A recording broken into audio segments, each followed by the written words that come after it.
చెప్పిన మాటలు వింటే ఎవరు చెడిపోరు, కానీ చెప్పుడు మాటలు వింటేనే ఎవరైనా సరే చెడిపోక తప్పదు. నువ్వు గెలిస్తే ఎవరికి సమాధానం చెప్పాల్సిన అవసరం ఉండదు, కానీ నువ్వు ఓడిపోతే నీ సమాధానం వినడానికి ఎవరూ సిద్ధంగా ఉండరు. చేసిన చెడు పని వెంటాడుతూనే ఉంటుంది, చేసిన మంచి పని కాపాడుతూనే ఉంటుంది. అబద్ధం ఎప్పుడు తోడు కోరుకుంటుంది, కానీ నిజం ఎప్పుడు ఒంటరిగానే ప్రయాణిస్తుంది. ఎందుకంటే నిజానికి ధైర్యం ఎక్కువ.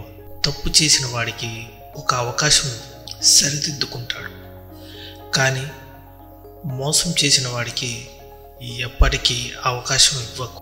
జీవితంలో మర్చిపోలేని గాయాన్ని చేస్తాడు.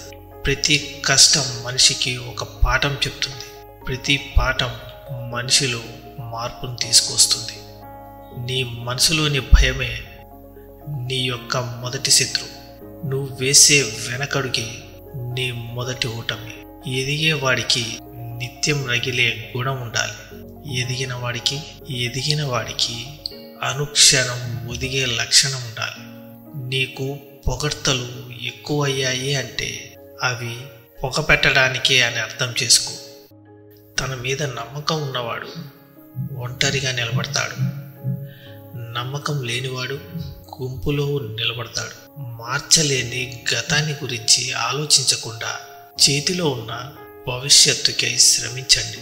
భయంకరమైన మౌనాన్ని తుడిచేయడానికి ఒక మాట చాలు. అలాగే అనంతమైన దుఃఖాన్ని చేర్పేయడానికి ఒక చిన్న చిరునవ్వు చాలు.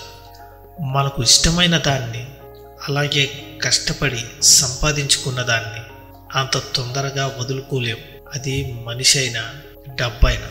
మీరు తప్పు చేసేటప్పుడు మొదటగా మిమ్మల్ని వెనక్కి లాగేది మీ అంతరాత్మే. ముందు మనసు యొక్క మాట వినండి. మీ అంతరాత్మకు నిజాయితీగా సమాధానం చెప్పుకోండి. ఈ రోజుల్లో మనం ఎంత బాగా నటిస్తే అంతమంది మిత్రులు, ఎంత నిజాయితీగా ఉంటే అంతమంది శత్రువులు.